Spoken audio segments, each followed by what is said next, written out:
Et si le Seigneur écrivait une histoire sans jamais signer son nom? Bienvenue dans le livre d'Esther, un récit où Dieu semble silencieux, mais agit à chaque page. Comme un metteur en scène invisible, il orchestre l'intrigue dans les coulisses. Es-tu prête à découvrir comment Dieu œuvre, même quand on ne le voit pas?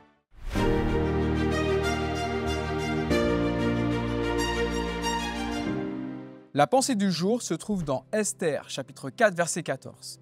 Bien au contraire, car si tu persistes à garder le silence dans les circonstances présentes, le salut et la délivrance viendront d'ailleurs pour les Juifs, alors que toi et ta famille, vous périrez. D'ailleurs, qui sait si ce n'est pas en vue de telles circonstances que tu es devenue impératrice? Salut, c'est Stéphane et j'espère que tu vas bien grâce à Dieu. Les 2 dernières semaines, tu as été avec Jenny pour la pensée du jour. Et donc je reprends et je suis ravi de te retrouver pour ces méditations matinales. Cette semaine, je te propose un voyage dans le temps à l'époque d'Esther. C'est une époque fastueuse, très riche, à l'époque où le royaume dominant, c'est le royaume des Mèdes et des Perses. Et nous allons voir comment le Seigneur a pu diriger les circonstances. J'espère que dans ces méditations, durant cette semaine, tu pourras trouver des éléments qui vont t'aider et t'accompagner chaque jour avec Jésus. Le livre d'Esther est unique dans toute la Bible. Il ne mentionne pas une seule fois le nom de Dieu. Ni prière adressée à lui, ni vision céleste, ni intervention directe du ciel.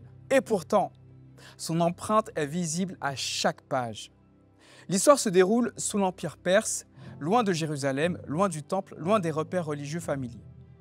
Le peuple juif y vit comme une minorité vulnérable, soumise aux caprices d'un roi influençable et exposée aux intrigues des personnages ambitieux.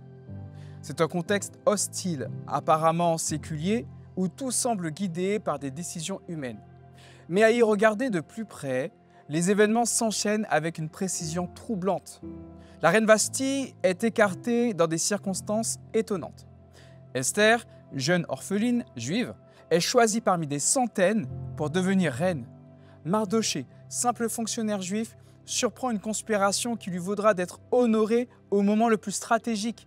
Aman, l'ennemi du peuple juif, prépare un plan d'extermination qui se retourne contre lui. Tout semble se jouer au millimètre, comme orchestré par une main invisible qui tisse l'histoire en silence. L'absence du nom de Dieu dans ce récit n'est pas un oubli, mais un message. Ce silence apparent a une portée spirituelle forte. Dieu ne se montre pas, mais il agit.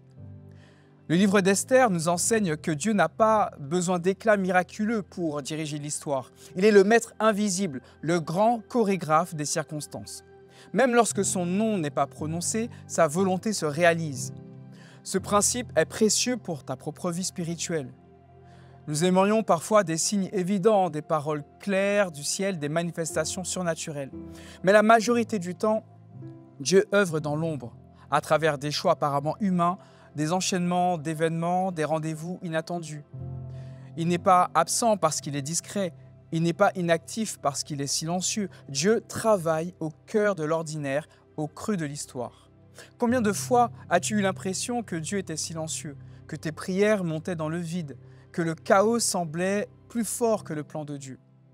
Dans ces moments, le livre d'Esther t'invite à une foi tranquille, patiente et confiante.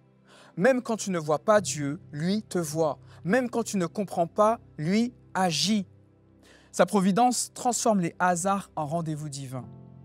Ce n'est pas toujours spectaculaire, mais c'est toujours souverain. Dans ta famille, ton église, tes projets, tes combats quotidiens, Dieu œuvre sans forcément se dévoiler. Ton rôle, c'est de rester fidèle, attentif, disponible.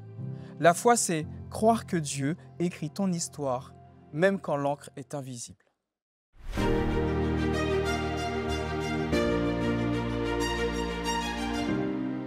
Cette semaine, prends un moment chaque jour pour repérer une trace de la providence divine dans ta vie. Une conversation inattendue, une opportunité, un retard, une pensée. Note-la dans un carnet ou dans ton téléphone, puis remercie le Seigneur pour sa main invisible, même dans ce qui te paraît banal ou difficile. Apprends à reconnaître sa présence silencieuse dans ton quotidien et que Dieu te bénisse abondamment.